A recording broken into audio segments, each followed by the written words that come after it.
My name is Lucas Kelm. This is another great episode of ETX Rocks featuring Stefan Prigmore. From the unknown to the stars, from the couch to the car, from the unheralded and the unheard, to the legends and beyond, it's where we all belong. Yes, this is where it all starts. From every genre, from every plane, this is where the music's played. So tune right in, won't you bring a friend? This is where it all begins. Welcome to the show, let the music flow of every style and creed. And you can bet your socks that ETX rocks, ETX rocks. Hey guys, Boston Chris here with the #1 resource for independent music here in Northeast Texas. It's the ETX ROCKS Show, episode number 296. And guys, we have a double treat for you guys this week. As you can see, we are in beautiful MoJo Studio here in Tatum, Texas, a division of Mobile Audio and Video Productions, the newest studio here in East Texas. 100% analog, 100% digital. Y'all need to check them out in the description below. Thank you guys for powering another amazing episode of the show. And guys, we have a special guest co-host this week. It's the one and only Heather Little in the house. Again, no disrespect to anybody else, but legitimately the best songwriter in East Texas, without a doubt. 100%. Without a doubt. Wow. In the house, guys. She's been on the program before, first time co-hosting. Yes. So, you excited? Yeah. She has no clue what's going to happen today. No, I don't. I never know what's going to come out of my face. So As long as we'll it's not find out tacos together. this time, that would be good. Yeah, You know what I'm saying? sorry about that. But again, we have another treat. Heather has brought us a lot of amazing artists to the show. Not just artists, but phenomenal songwriters. We're talking Two Gun Hattie, Hope Cassidy, so many different people that she's turned us onto. And this is no exception. One of the best songwriters I've heard in 2018. If you're into storytelling, Stefan Prigmore is where you should be at. From Fort Worth, Texas. Yep. First time on the show. Welcome. Yep. Thank you so much for having me. No problem. No This problem. is great work you're doing here, and Thank you. I appreciate it. So Stefan is from the Fort Worth area, and again, we have spotlighted so many ridiculously talented songwriters from Fort Worth. And I know you play out there a lot, so you get to see some of the stuff that happens in DFW. There's a lot of talent out there. That was ridiculous. Yeah. I mean, from Skylar Payne, Hannah Owens, Simone Nicole, there's just so much talent out there that, I wake up every morning and I feel bad that I'm still in East Texas. I want to be out there, just go to a show, That's how we feel in Fort Worth about East Texas. Oh, really? Yeah. Really? Well, yeah. There's a lot of cool stuff shaking out here. yeah, everywhere, like the whole state. Yeah. But Stefan did bring his guitar, guys, and if you're a fan of his work, then you know you're fixing to be blown away. But he's going to play us 3 songs here today on the show. We've actually already had the pleasure of hearing the songs. Now we get to talk about them, which is really cool. The first song is called Tempest to Michigan. Tell us a little bit about the background for this song. My father passed away this past December of 2017, and he was definitely my greatest hero in my whole life. And so while he was passing, I was thinking about this and thinking about how one time when I was a kid, he told me, that we'll all turn back into the same stuff eventually. And so I was in Italy last summer, and the idea for the song started coming to me, but I didn't want to work on it too much. He was terminal. He was pretty bad shape. And so I felt kind of like I'd be betraying something if I finished that song. And so I finished it this past December, right after he passed. And some of the context for that is when he got back from Southeast Asia and got out of the Air Force, Uncle Sam dropped him off in Sault Ste. Marie, Michigan. And he had a bunch of money he'd saved while he was over there in the bank. And so he paid cash for a brand new Pontiac Tempest with a GTO performance package. Wow. And then he took a month driving back home to Texas and kind of decompressing along the way. And when I was a kid, I always thought that was the coolest thing ever. So this is just a tribute to your dad. Yeah, it's kind of like I guess digs at how kind of circular life really is. You know what I mean? The Tempest to Michigan, whereas he came from Michigan to come back home to Texas in his Pontiac Tempest, and how life is kind of a storm that takes everybody to the same place. Yeah. You know? Just incredible stuff, guys. And we're really excited to have him here on the show for the first time ever. Live here at MoJo Studio. It's Stefan Prigmore with Tempest to Michigan.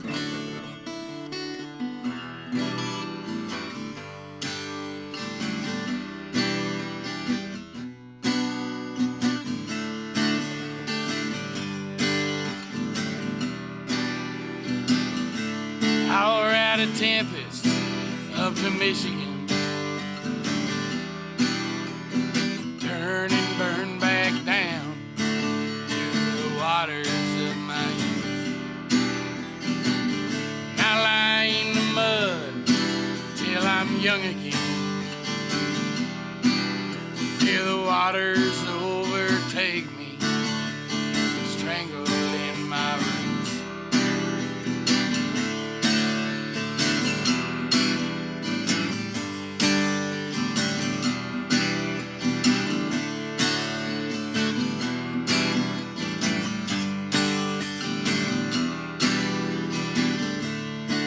There's a critter in my brain,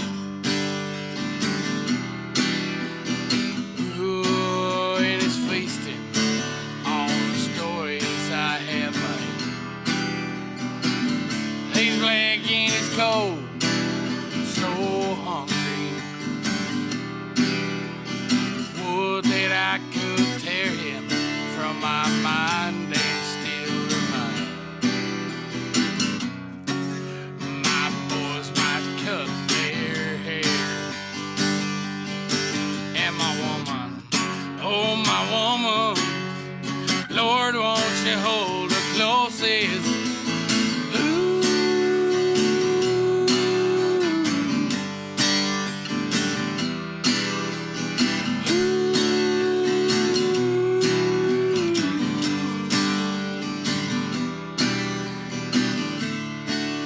I'll take one more trip.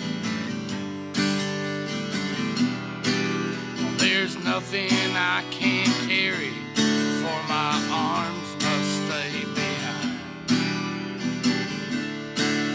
I'll walk out on that water,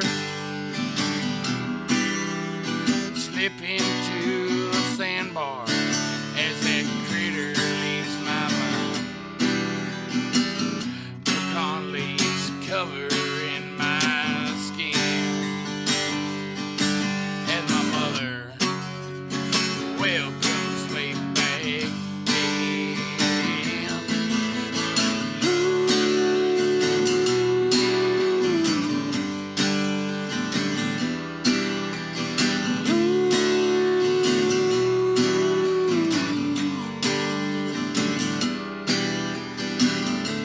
I'll ride a Tempest up to Michigan.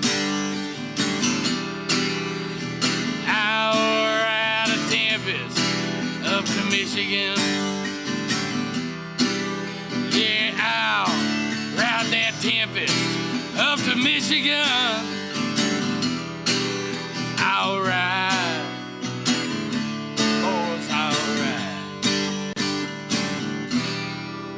All right, so we are back once again. It's episode 296 That's of the incredible. ETX ROCKS Show. We are 4 away from season 3 being in the books. Unbelievable stuff.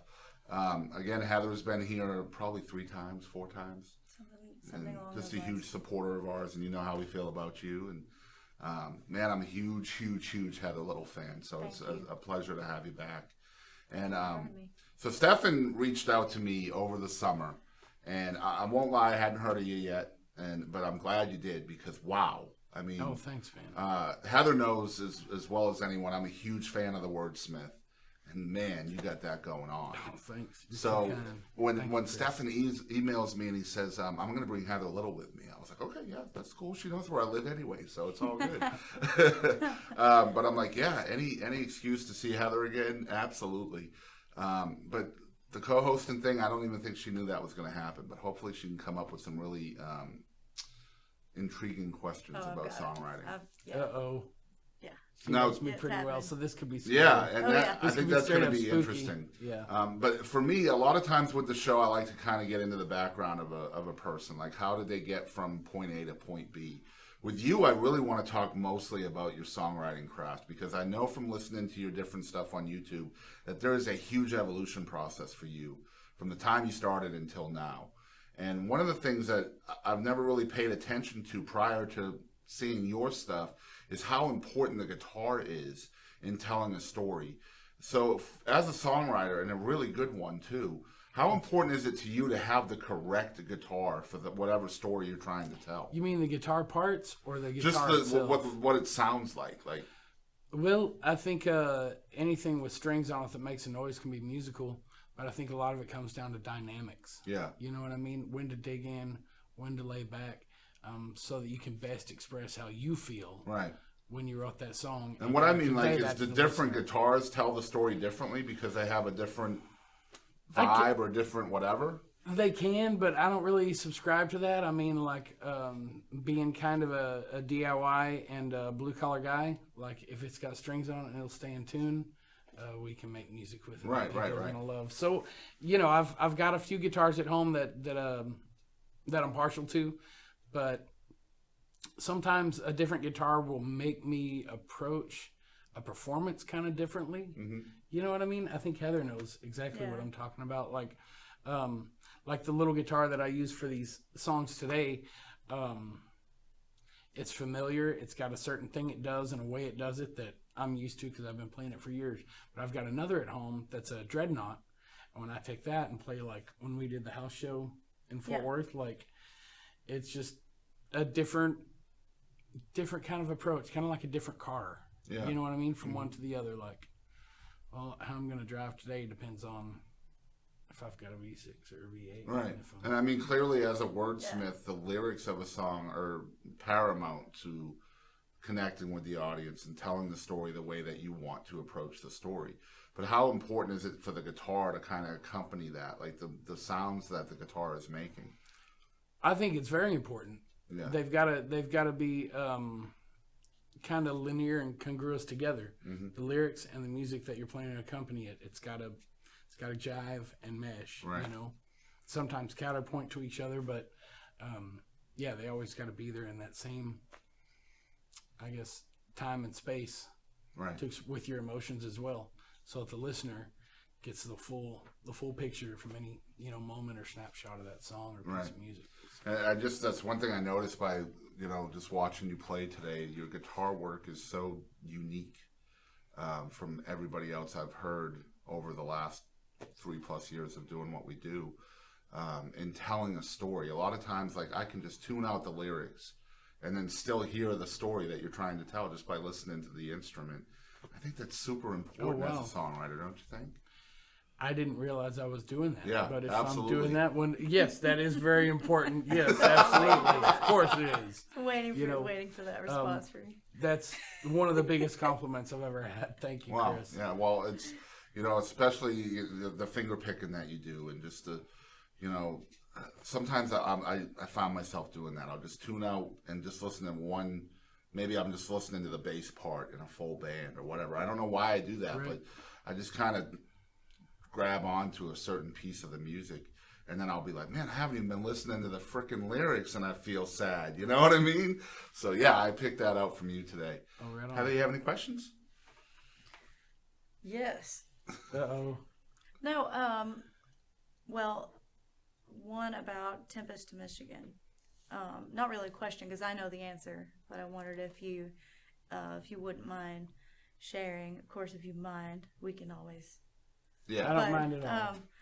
I totally trust you. You mentioned going to Europe and your dad being ill, Yep. and I remember you telling me that your dad was like, "Go do this," and It wasn't that so much. It's when I asked him if I should go, he said, well, do you think you should go? If you think you should go, then you should definitely that go. yes. Boy, that's a Yeah. tough. That's a tough place to be. When I hear that song, It was something else. that's my favorite song of yours for a lot of reasons, but it's kind of like knowing the I feel like I have like the inside story about that song in particular, but I just love that song of yours. Thanks, and Heather. when I think of it, I think about, That telling choice? that, yeah, Yeah. just that, I don't know, I think all good songwriting goes back to what it's about and the way you carry those words and the way you choose to hand them off to your listeners, and how much of that story you know, just like the little threads of that story that you choose to intertwine. And in my mind, that's always going to be in that song. Yeah. You know, that. And just those showing little that details are always gonna vulnerability be too there. as a songwriter. You know, you're in a certain spot emotionally when you wrote that song. Even though the song was written over time, it was finished at a time where you were in a really emotional spot. Yeah, still am some days. Yeah, absolutely, and I can see that. But to share that with the world is a huge step, I think, for someone that is as humble as you are. You know, just not just writing it down, performing it, but then bringing it to an audience or a show like this one. That's congratulations on that. Oh, man. thanks. Yeah, That's- absolutely. My friend, y'all know Kayla Ray. Yeah, You know, jeez, yeah. of course. We were having a conversation when we were at Pops down in Waco like a month and a half ago about all you really, like, if you want to do it, you have to go like, here's my broken heart in front of all you strangers. Right. And like, if you can do that, then that's where you start. Mm-hmm. You know. And is that That's when true. you're sitting down to write? Is that your goal, to emotionally connect with an audience? My goal is to be as honest with what I'm feeling and what I think about the subject matter as possible, even if it pains me, even if it makes me feel vulnerable, because you could write a song about whatever subject matter I think you want. And people on the surface, they kind of connect with the subject matter itself. But what they really connect with is the honesty and the vulnerability of the feeling. artist. Because that's what makes somebody not feel alone. Right. Is to go like, well, this person felt this way and he came out and wrote a song about it anyway, then it's okay to feel that way. Mm-hmm. Then I connect with that. And then like when Man, the what a great audience place does to be that, in, man. yeah, and then they give it back to you and you're playing, and it's some people that really dig your music, and it's this cool, you know, exchange of love and understanding. And that's not why I do it, but on the for the good nights, that's how it goes. Yeah. And I do it more for, I guess, therapy and catharsis. Mm-hmm. Is why I do it now. I Well, started as an out. artist, how long does it take you to get to that point where you have that knowledge of knowing you have that effect on people? I don't know. Because I can't imagine that's there as a young artist. You know, like I'm going to write this song, and I know it might affect people positively. It might make them feel less alone. I can't imagine at 18, 19, 20 years old you're thinking that way. I don't think so, and I don't think I think about it that way when I'm writing the song. Like that's more the result of trying to be as honest as I can. Right. People respond better to honesty. Like people smell bullshit and they don't appreciate it. Right, of course. You know, and so I realized that years ago from my dad, who was also a musician, that just be honest. You know, whatever you're doing, whether you're singing, whether you're just playing, just be honest and do you, you know, up there. And that's what people are going to connect with. Absolutely. Do you feel honesty's ever held you back? It depends on what you call holding you back. It depends on what you call honesty, I guess. Yeah. You know what I mean? Yep. Like, it's all a matter of perspective and how you look at it, you know? If you're not been in the world, the rest of the world too hard to fit into yours, then do your thing. Great stuff. You know? That's great stuff. That. Yeah, it's great stuff. What do you got, Heather? I want to talk about a song. You didn't play it. You didn't choose it for one of your three. No, I only And that's had fine. 3. So, Well, and I know you like those first 2. but I'm gonna ask you to tell us a story because Okay. we're talking about honesty and we're talking about we're just talking about blatant honesty. I would love. I can't drive across the Brazos River anymore without thinking of a very particular song of yours and a story about your family. You're and okay. I would really love. I want people to go find the song, but I would love for you to tell the story about it. Okay, I sure will. Well, you know, the Brazos River is, every time I go over that river, in my head, I'm like, oh, there's my river. Like I always feel like it's mine. Like me and my brothers grew up on that river, and my father did too, and a lot of his people did. And so I wrote this song called Brazos in My Bones. And the way the song came about was I was sitting speaking with my mom and dad years ago, and somebody said something about my Uncle Burton. And I said, "Who's Uncle Burton?" And he said, "That was Bill's brother." I said, "I never knew our Uncle Bill had a brother." Uncle Bill I had known because he kind of helped raise my dad. My dad came from kind of a rough home life. Okay. And so he'd go spend his summers and his weekends with his Uncle Bill on the banks of the Brazos, fishing, camping, hunting, whatever. And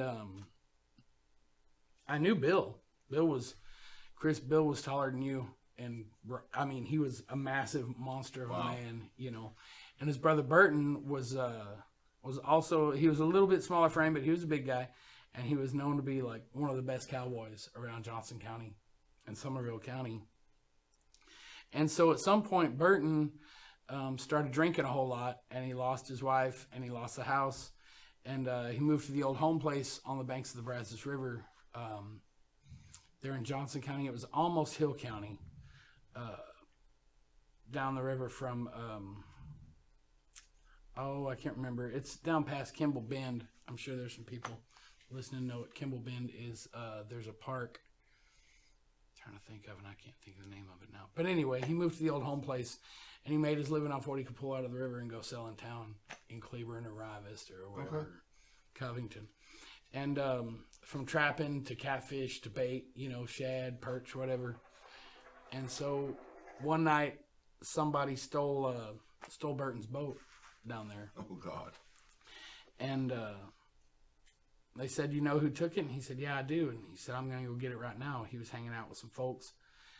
And he grabbed his old Springfield 1903 A3 rifle and walked off in the woods and came back with his boat the next morning. And like a month and a half after that, the neighbors complained of a stink coming from their well. Wow. They sent somebody down there to look, and they found the bodies of these two boat thieves down there, you know. And there's another songwriter around Fort Worth and Cleburne named Bill Sibley, who's a super solid human being, an amazingly talented artist. Yeah. But before he was a solid human being, the solid, sober human being he is now, he used to run around with my Uncle Burton Merrill. And I asked him one time, I said, "Bill, how soon after that happened did you know about it?" He said, "Oh, about 3 weeks before the police did." You know? And so it just blew my mind when I heard this story. And like I said, I had never known Burton. I had never met Burton. I didn't even know he existed. I just knew about my Uncle Bill, who was married to my dad's sister, Doris. And so I looked up online, you know, Googled Burton Merrill and the murders and found out a bunch of information about it. And it was so crazy to me that this had all gone down just a few miles downriver from where my dad brought up me and my brothers. Wow. Fishing and camping and getting to do cool stuff outdoors. Like some kids are lucky and blessed to have a dad that takes them to do that stuff, you know. And so, and then I said, well, I'm going to write about it then, you know. Because I was a little conflicted in myself. Like, is that a thing that I should not talk about or ashamed of, whatever? And it's like, well, what happened is what happened. There's no... Yeah, you had nothing to do with any of it, so... Yeah. I mean, you're just documenting it. That's it. That's exactly how I looked at it. That for those parts of the song is how I looked at it. I'm just documenting what happened. So... And I think that's pretty cool. You find that, too, in a lot of your songwriting, and you talk about growing up in Johnson County and growing up around the Brazos River and camping, just being outdoors, and just getting to know you like I have over the past year or so. Just, you have such a reverence for nature and for just what we all have but doesn't belong to us. Right, we more belong to it, really. Right, and you find that in a lot of your songs. You know, it's just kind of sprinkled here and there in it, and one that you played here today. We're gonna hear it. I don't know when in the show we are, but it's in that song too. But I think a winter song. Winter song, yeah. I mean, there's it's in there. And that's the song I'm talking about with his finger picking the way it is. Like I just kind of listened to the guitar and it just took me to a different place. Just the instrument, you know. Yeah. So I won't hear the lyrics until I watch the show, like y'all out there, because I tuned the lyrics out because the guitar was just so powerful. Yeah, I can't wait to hear the lyrics, man. But Right on. one thing, you know, I mentioned on Facebook yesterday, always the day before an interview, I'll put it out there. Hey, you know, tomorrow we're interviewing so-and-so and so-and-so. And I used the word dynamic to describe you yesterday on Facebook. So one of the things I really wanted to ask you, being such a dynamic artist, and you're a humble guy, so I know none of that is he going to agree with. But your vocals are so bluesy that it completely separates what you're doing on your instrument. It's like I hear you play guitar, and it's real folksy. It's got a lot of roots rock in it, Americana. And I hear you sing, and there's so much blues inflection in what you're doing. Where does all that come from? Just the different styles that you have all kind of percolating at once. Most of it started, you know, with my dad. Almost all of it did. My father was a musician, and he played in a bunch of country, western, and blues bands, you know, all through the 80s.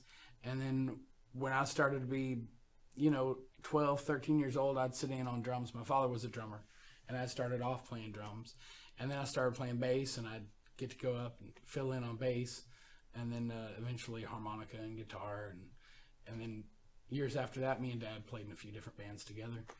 And so all the stuff playing around the house when I was a kid, not to mention the stuff he played in his bands, which was all country, western, and blues, right, but all the stuff that he had playing around the house was like Leon Russell, Joe Cocker. Wow, yep. You know, I feel that. Cool, fun stuff. Yep.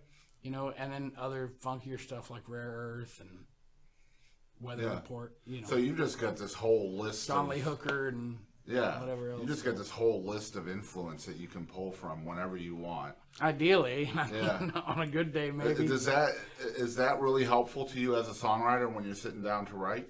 Absolutely, it gives me like a what do you call that? A kind of a jumping off space. It's like not consciously. It's like having more than one paintbrush, right? Kind of, sort of. It's not a conscious thing, but like I feel like I'm like musically grounded. You know what I mean? Like, and I didn't feel that way start feeling that way till maybe 10 years ago, where I started to go like, I think I know who I am musically right now. Mm-hmm. Not saying that won't change, but like today. Well, like, who you are can, you know, yeah, it's hopefully always changing. Yeah, I hope so. Yeah. But musical like self-awareness, I guess, is what all that stuff is kind of giving me. Like, oh, well, that sounds like this because like Dad used to sing Nightlife by Ray Price, you know, and like I remember that. So yeah. Well, one thing you may not know out there, unless you're really watching a lot of different shows, we send out a questionnaire to our guests before they come on the show, just so we can kind of get a good idea of who they are and what they like to talk about, and especially what they're passionate about. That's really important to me as an interviewer because that's what I want to talk about. I want to talk about their passion, and obviously your passion is songwriting and music. So. As well as the outdoors, like Heather mentioned. But one thing you mentioned in the questionnaire really stood out to me, and that was when you first started, your songwriting was extremely simple, and now it's not. That's what you said in the questionnaire. So I wanted to really kind of delve deeper into what you mean by the differences in that. Like you were simple, and now you're not. So is it just a natural progression of the more I practice, the better I get? Or is it just you trying new things all the time? It's something like that, but I think it's that I'm better at expressing the heavier, headier stuff than I was when I was like 16. Right. You know what I mean? Like when I was 16, it was real surfacey kind of. See, so you're talking content-wise, not structurally-wise. Yeah, structurally, that's all subjective. Okay. You know what I mean? What one person thinks is an amazing song, another person thinks is, you know, garbage. Right. Like, so whatever. Right. But I mean, like, as far as how I express myself with my songwriting, I feel like it's got more depth and more color to it than when I was like 16, 17, even in my 20s. Right. You know, like, I felt like I wrote some good songs then, but I don't feel like I had that self-awareness I was talking about earlier. and that confidence in who and what I am. You know what I mean? Like in my core, which of course translates to who and what I am as an artist, as a songwriter, or what have you. Yeah, perfectly put. Perfectly put. That's what I was looking for, because I didn't know if you were talking about content or structure or the technicalities of the way things are. You know, like verse, chorus, bridge, verse, all that stuff. Like, did you mean that was simple, or you know what I mean? So yeah, that's interesting, because I also hear a lot of lack of structure within your songwriting, which I love, by the way. I think the less structure there is, the more you can connect to an audience sometimes. Gives a little more wiggle room, expressively too. Exactly, for sure. Exactly. Heather? Let's see. I don't know if I need to be paying attention to whether we're jumping off one song and onto the other or not, but well, one thing I would love to hear both of y'all talk about, because I know you really, really well, and I've been learning about Stefan a lot here lately because of the interview. Y'all have one thing in common other than being fantastic songwriters, and that's the utter struggles y'all have to promote yourself. You both have that. I've watched both of these guys on their social media continuously promoting other people over and over and over again. Do you guys just feel bad when you promote your own shows? What's going on in your head? no, I mean, Feels like dancing with vanity a little bit sometimes. Yeah. You know what I mean? And like, it can feel icky. yeah, sometimes. it feels a little, yep. And there's so many good people around. And There I'm are. so blessed to get to play with them. There are so many good people around, and just like out in Fort Worth, you find a lot of places where you'll show up, and you might show up to hear one writer, but And fall in love the with a person different one. the person who, like, particularly a place like Magnolia Motor Lounge, you'll go out there, and you might go out there to hear one artist, but right before them, you'll discover someone you've never heard of that was incredible and just mind blowing. Yeah, I saw that happen And at then the if you Goma hang Civic around Center later- one night. Yeah. Well, if you hang around a little bit later, and you might hear 3 or 4 other ones. So, just it's really important to get people out of their houses and out to a live show, and particularly to songwriter shows, because we're not out there playing cover tunes. You can hear cover tunes on the radio. You can hear them, on a YouTube. jukebox. You can, You'll hear them between our sets. I want to hear Mustang Sally right now. I'm just going to, type in Mustang Sally, and there it is. But you're not going to hear Winter Song by just... Or Razor Wire. Oh, if you've never heard of Stefan Prigmore. That's the song that was just in my head. When he said the words, I was like, I was going to say, or Razor Wire, and then Stefan said it. Thanks, Love you it. guys. Crazy. But if you don't know, if you don't go out of your house and get out to a show, there are people you're just never going to hear. So Yep. it's important. And it's in this important for day and all of age, us to promote each other. where you have instant access to so many different artists without leaving your house, that makes the live show that much more difficult. You're battling all of these different elements. The fact that you're not playing covers, the fact that you're original artist, and plus the fact people don't have to leave their house. Right. I could send one friend to your show and watch your show the entire night and stay in my bed and eating Cheez-Its, Yeah. All I got to do is send one friend. Yeah. Yeah. I think venues need to just stop allowing people to film the shows. I don't know. Yeah, charge a cover and people start paying the cover. Yeah, there you go. That's and promote it, because you're charging a cover, and so that means you need to put a little money into promoting too, to make sure people come out and do this thing. Like I was thinking about something the other day. I told you I was thinking about some of my gigs, maybe seeing if I could get paid a little more, and then something occurred to me. If a venue is paying more for an artist, shouldn't they care that much more about promoting the event and getting people in there to spend money Absolutely. to help pay for the show? I mean, it's common sense. I know a lot of people maybe don't feel that way that own venues. I'm not going to call anybody out right now on the camera, but if you have something at stake and you have some skin in the game, you're going to care a little more.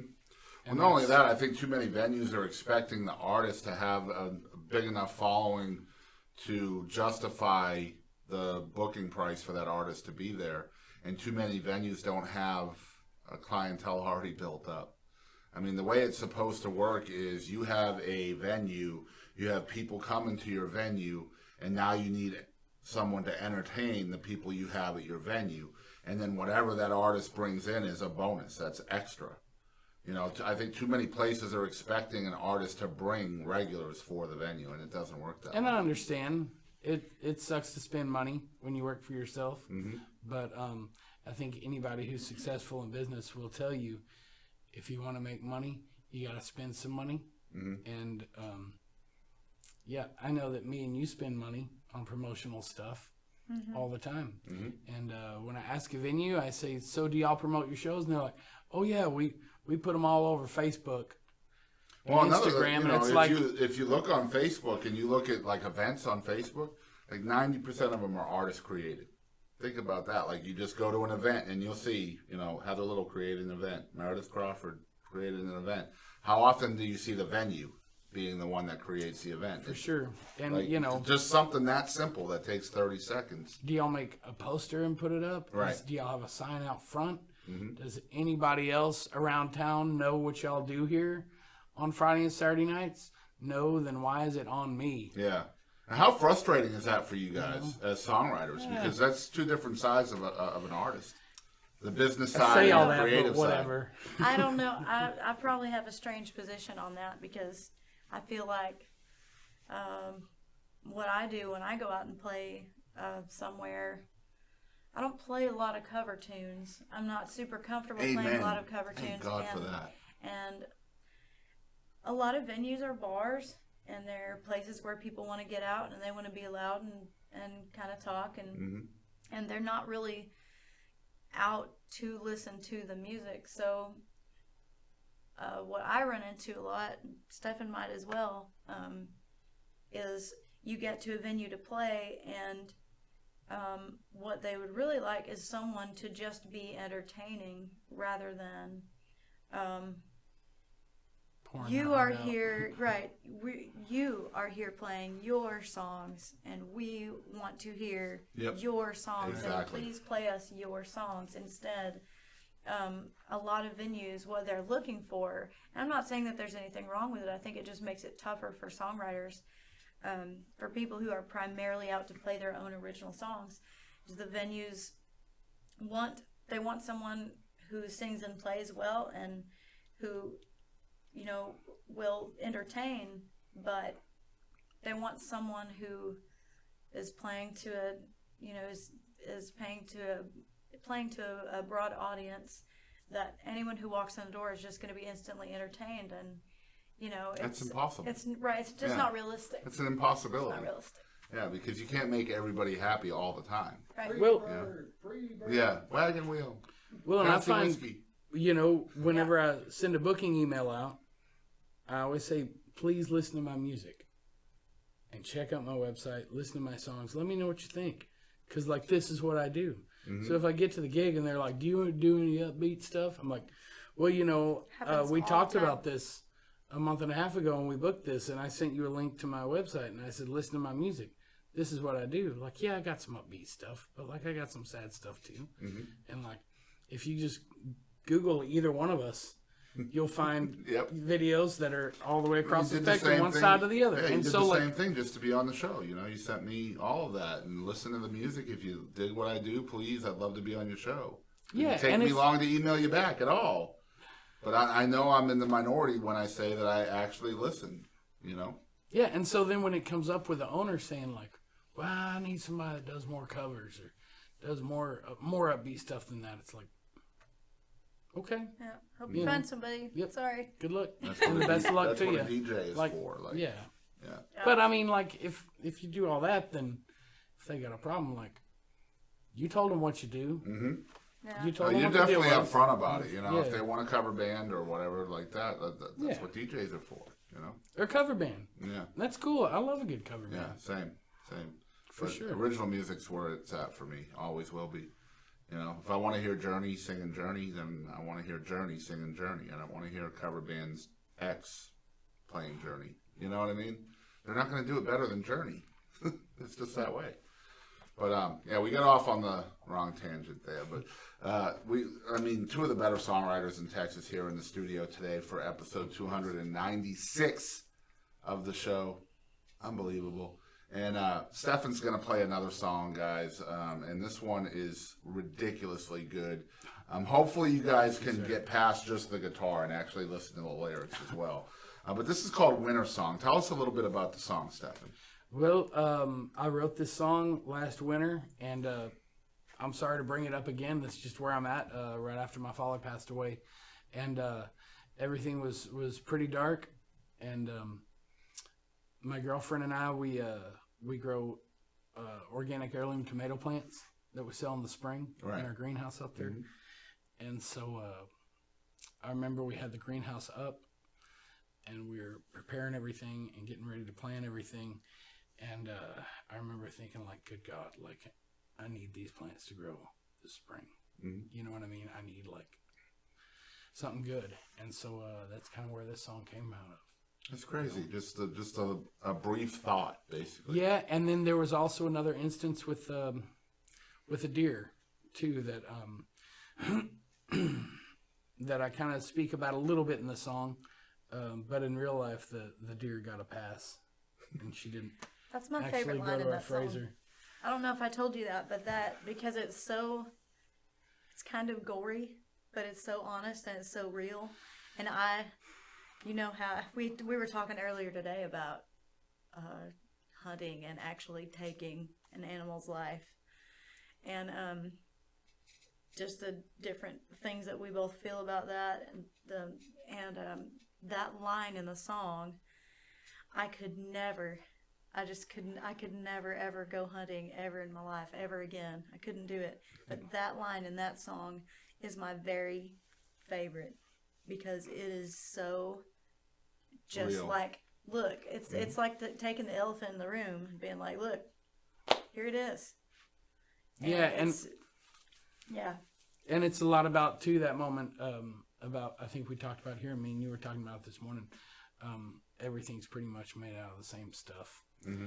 And if you hunt much, you're going to be forced to come to terms with your own mortality.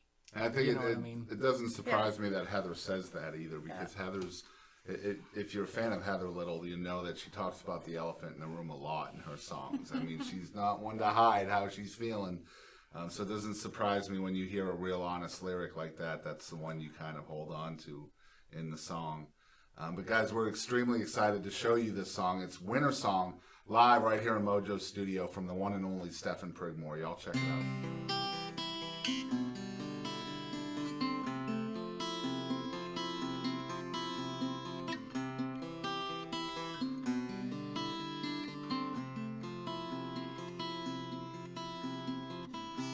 I hope this hater's gonna hold.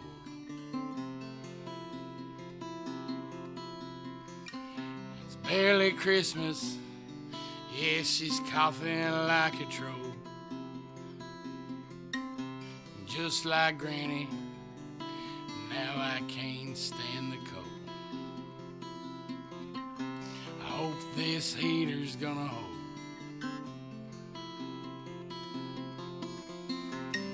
I hope these seeds are gonna take. It's a lot of work we've been planning for 3 damn days. If they don't grow, a skinny spring it will make. I hope every seed I plant will take.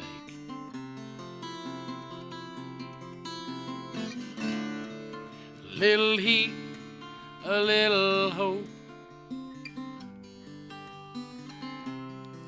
It could help me lift this load.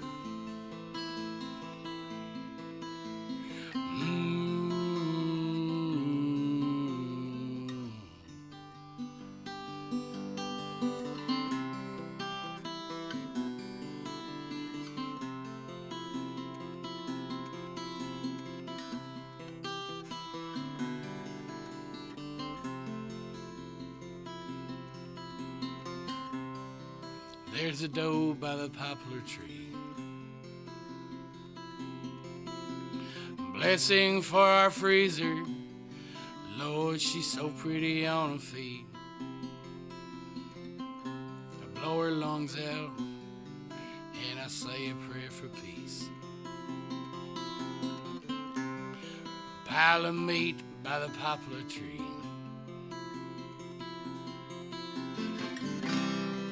Now I'm sharpening up my knives. Lord, have this winter stripped the sweetness from our lives. Can a stranger still find hunger in my eyes? Yeah, I'm sharpening up my knives.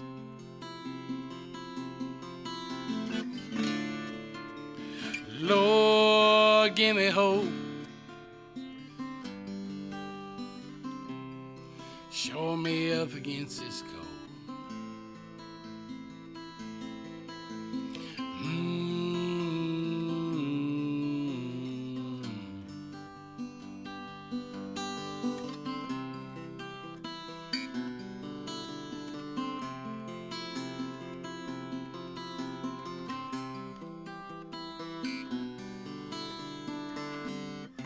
All right, so we are back. That was Winter Song by Stefan Prigmore, all the way here from Fort Worth, Texas. Again, another extremely talented songwriter from the Fort Worth area. What are they doing in the water in Fort Worth? I don't get it, man. Like, there's so much great original music just funneling out of Fort Worth, and no exception here. I appreciate you being here. Thanks for having me. I know the time and effort great. it takes to come out, and Heather as well. Thank you. Of course. We do these on Sundays because that's typically when musicians are off, hopefully sometimes. And it seems to work out okay, but it's also kind of a pain in the ass to come out and be here on a Sunday too, so I understand that. But Stefan, if people are hearing about you for the first time, where can they follow along with everything you got going on? Instagram at Stefan Prigmore, Facebook, Stefan Prigmore Music, and I've got a website, www.stefanprigmore.net. Okay. I've got a new EP coming out, and I have one of the tracks from this new EP on my website. You can listen to it, you can download it, you can purchase it, and that's the last song I have. Yeah, and that's one thing we did want to talk about that I forgot about. Tell us about the new EP that's coming up. Well, it's called Songs in a House, and I recorded it with my friend Robbie Scott in his living room, most of it. One I did with, one of the songs on there I recorded with my buddy Andy Pickett at my old house in Fort Worth in the back bedroom. Nice. I recorded on a little 16-track digital audio workstation, a Yamaha, and I've got a couple good mics and get great captures, and these are songs that I've been wanting to do something with, but haven't found kind of the right format or the right kind of artistic atmosphere, I guess. Vibe to do them. So I was talking to Robbie. I was like, hey, I've got this song that me and Andy did that's knockout, and why don't I just bring my gear over and we'll get 3 more at your house? And he was like, yeah, and we did, and it came together beautifully. Nice. It came together so nice. So what's the ETA on this? Hopefully within the next 30 days, it's going to be done and put out. We're limiting to 100 hard copy releases. I'm going to want one of those. With a folded cover with the lyrics and song notes to each song inside, little chapbook inside, and then with a voucher. 25 of them are going to have a voucher to the full release EP, the full length album that'll be coming out next year. Okay, and speaking of incredible songwriters from the DFW area, the full length is with you're working with Ryan Tharp and Jacob Furr on this, are you not? Yeah. Okay, so wow. Yeah. I'm blessed. Yeah, I'm blessed. For real, guys. If you don't know who Ryan and Jacob are, you're not a music fan. And if you're a music fan and you don't know who they are, get over to Google. Ryan Tharp and Jacob Furr are incredibly gifted songwriters. So I can't wait to hear how they produce you. It's going to be interesting. Yeah, it's gonna be. You got to be stoked. I am. I love Jacob a whole lot. Me and Jacob we've played together a bunch and toured together a bit. And matter of fact, last full band show I played, he played bass with me. And, wow. Yeah, there's a lot of love between me and Jacob, and of course between me and Ryan too. I like Ryan a whole bunch. And man, I've been trying for over a year to get Ryan on the show, and it hasn't happened yet. Ryan, please, man, I'd love to talk to you. I'm a huge fan of Ryan Tharp, man. I just think what he does, the essence of who he is so super cool. Sure. All right, so guys, this has been episode 296. featuring the debut of Stefan Prigmore on the ETX Rock Show, and the first ever time that Heather Little has been a co-host. She has asked questions on the show before with Kayla Ray. That was also interesting. If you guys haven't seen that show, Heather Little, Kayla Ray on the same program at the same time. I don't think that's ever happened before or after that, right? I don't know. So I think we have the only content with Heather and Kayla on the same show. So y'all need to be checking that out. That's on Songbirds and Troubadours episode 1 if you want to search that up. Thank you again for spending some time with us, Heather. Of course. And of course, Stefan, and you're always welcome back. Sure. Once All you're right. here, Thanks, you're Chris. always open invite, man. All right. So when the EP comes out, full length comes out, whenever, we'll talk about it and get the word out there a little bit. Sounds good. Thank you so much for having me, Chris. Hey, no problem.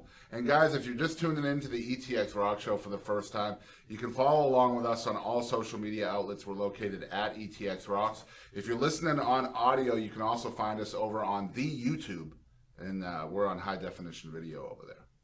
You'll want to just focus on Heather for that, by the way. I mean, we're not bad looking, but Heather Little is Heather Little. You know what I'm saying? So, yeah, the beards are on point, though. We got this. Yeah, for sure. You grow a beard. Is something wrong with my beard? It's there. It's there. Thank you. Photoshop, y'all. Photoshop. But while you're over on YouTube, hit that subscribe button, ring the bell, whatever that does. I think that notifies people when we upload stuff. Do all of that, like the video, all that stuff. That's the best way you can support us, is just by supporting the YouTube channel. Also, we are completely self-funded on this show, which means we could use your help, and we have a donate link set up for that reason. You can send over any amount of money in any currency, even lira, over to www.paypal.me/ETXRocks. I changed my mind. We won't take Robert De Niro, though. Everything else is good. So paypal.me/ETXRocks. Again, we're going to, in the description below, we'll have a link over to mobileaudiolabs.com, who own this phenomenal studio, MoJo Studio in Tatum, Texas. Y'all show them some love over on their Facebook at Mobile Audio and Video Production.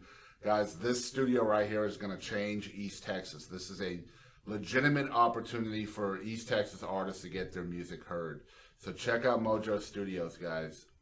And it's because of y'all's donations out there that we recently were able to launch a massive website over at etxrocks.show. Again, it's .show, guys, not .com. Those guys are, I hate them. They're not good at all. I don't even think there is a .com, but whatever. It's .show. etxrocks.show. And we have over 11,000 hours of content right there at your fingertips. If you're a music fan and you haven't been there yet, what are you waiting for? That is the proof in the pudding. I say we're the #1 resource for independent music. etxrocks.show will prove that to you over and over again. And there's an internet radio playlist there where Stefan's 3 songs will be on there by the end of the day today as well. We have almost 700 songs in that playlist, all genre, all styles of music. You don't have to go to YouTube or Spotify anymore to hear cool music. You can just go to my webpage. Give me some more hits. And as we always say on the ETX Rock Show, we want to thank you guys out there for always supporting live music of all genres and all styles.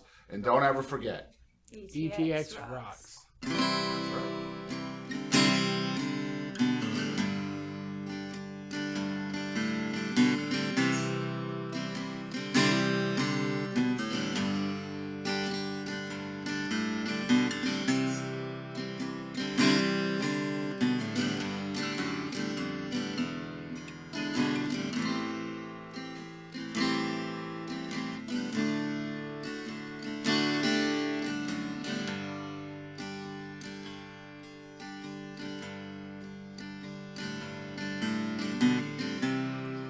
You'd been 3 weeks in the woods. They said you were sleeping by the lake. I finally got to Illinois. Was afraid I'd come too late.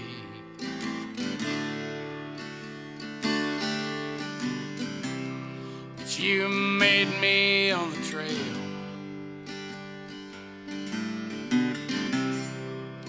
You tackled me with crap.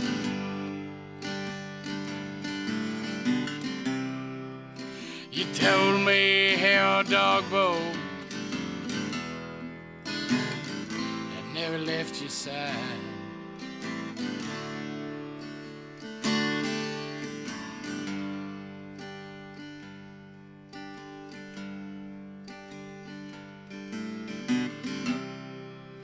Well, Denver sure was cold, sleeping underneath those stairs.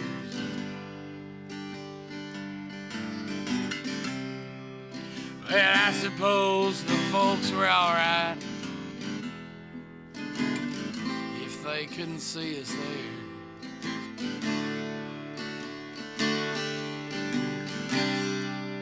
Well, sometimes it was weird. Yeah, I ain't gonna lie.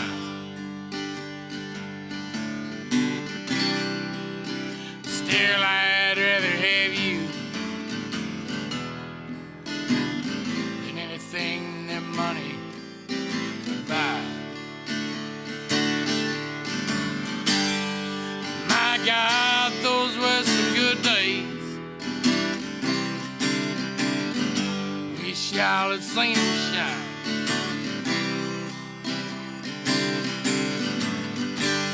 We were singing by the freeway, and love was all right.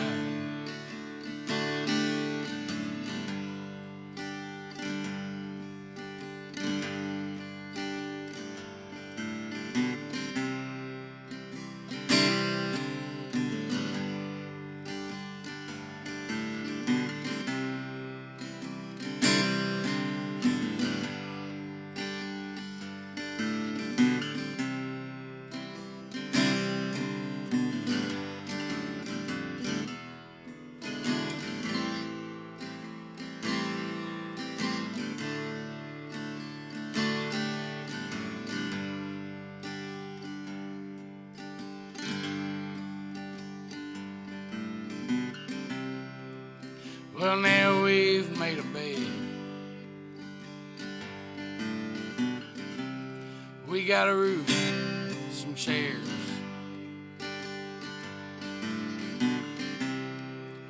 But don't you still miss that road, honey?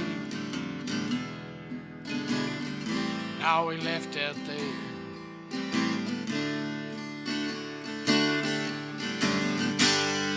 My God, those were some good days. Wish y'all had seen them shine.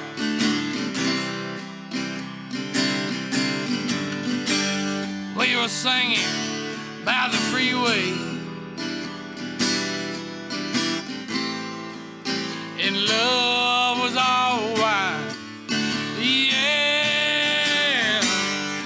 my God, those were some good days. Wish all of y'all seen them shine. Good dogs and freeways, and love was all right. Yeah, love was all right.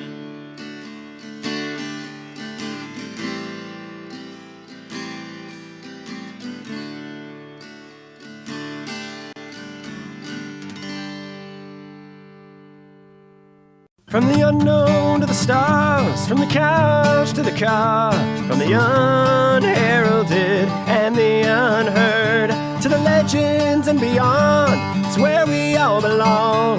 Yes, this is where it all starts. From every genre, from every plane, this is where the music's played. So tune right in, won't you bring a friend? This is where it all begins. Welcome to the show, let the music flow, of every style and creed. And you can bet your socks that ETX rocks, ETX rocks.